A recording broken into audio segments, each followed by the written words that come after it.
ಕಾಲಕ್ಕೆ ತಕ್ಕಂತೆ ಎಲ್ಲನೂ ಬದಲಾಗ್ತಾ ಬರುತ್ತೆ. ಅದೇ ಥರನೇ ಮನುಷ್ಯರ ಮೈಂಡ್ಸೆಟ್ ಕೂಡ ಬದಲಾಗ್ತಾ ಬರುತ್ತೆ. ಹಿಂದಿನ ಕಾಲದಲ್ಲಿ ತುಂಬ ಟೈಮ್ ತಗೊಂಡು ಪ್ರೋಸೆಸ್ ಮಾಡಿ ಏನಾದರೂ ಸರಿ ಎತ್ತಿಟ್ಕೊಳ್ಳೋರು. ಈಗ ಹಂಗಲ್ಲ, ಏನಿದ್ರು ರೆಡಿಮೇಡೇ. ಹೌದಲ್ವಾ? ಕಾಲಕ್ಕೆ ತಕ್ಕಂತೆ ಮನುಷ್ಯರಿಗೆ ತಕ್ಕಂತೆ ಎಲ್ಲನೂ ಬದಲಾಗ್ತಾ ಬರುತ್ತೆ. ಇದು ರೆಡಿಮೇಡ್ ಕಾಲ ಗುರು. ನಾನು ನಿನ್ನೆ ಶಾವಿಗೆ ಪಾಯಸ ಮಾಡಿದ್ದು ಆರ್ಚಿಯವರ ಕೀರ್ ಮಿಕ್ಸಿಂದ. ಇದು ತುಂಬ ಅಂದರೆ ತುಂಬ ಕಡಿಮೆ ಸಮಯದಲ್ಲಿ ರೆಡಿ ಆಗುತ್ತೆ. ವಿತಿನ್ 10 ಮಿನಿಟ್ಸ್ ಸಾಕು. ಇದು ಯಾರಾದರೂ ಗೆಸ್ಟ್ ಬಂದಾಗ ಇಲ್ಲ ನಮಗೇನಾದರೂ ಅರ್ಜೆಂಟಲ್ಲಿ ಮಾಡಬೇಕು ಅಂದಾಗ ತುಂಬ ಹೆಲ್ಪ್ಫುಲ್ ಆಗುತ್ತೆ. ಇದು ಭಾಳ ಜನಕ್ಕೆ ಯೂಸ್ ಆಗಲ್ಲ. ಜಸ್ಟ್ ಒಂದು ಫ್ಯಾಮ್ಲಿಗೆ ಆರಾಮಾಗಿ ತೊಗೋಬೋದು.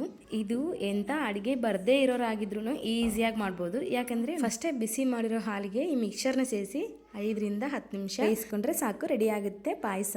ತುಂಬ ಚೆನ್ನಾಗಿರುತ್ತೆ. ಇದರಲ್ಲಿ ಎಲ್ಲ ಇಂಗ್ರೀಡಿಯೆಂಟ್ಸು ಸೇರಿಸಿ ಪ್ಯಾಕ್ ಆಗಿರುತ್ತೆ. ಸೊ ನಾವು ಸಪ್ರೇಟಾಗಿ ಯಾವುದೇ ಇಂಗ್ರೀಡಿಯೆಂಟ್ ಆ್ಯಡ್ ಮಾಡೋಂಗಿಲ್ಲ. ತುಂಬ ಹೆಲ್ಪ್ಫುಲ್ ಆಗುತ್ತೆ. ನೀವು ಟ್ರೈ ಮಾಡಿ ನೋಡಿ.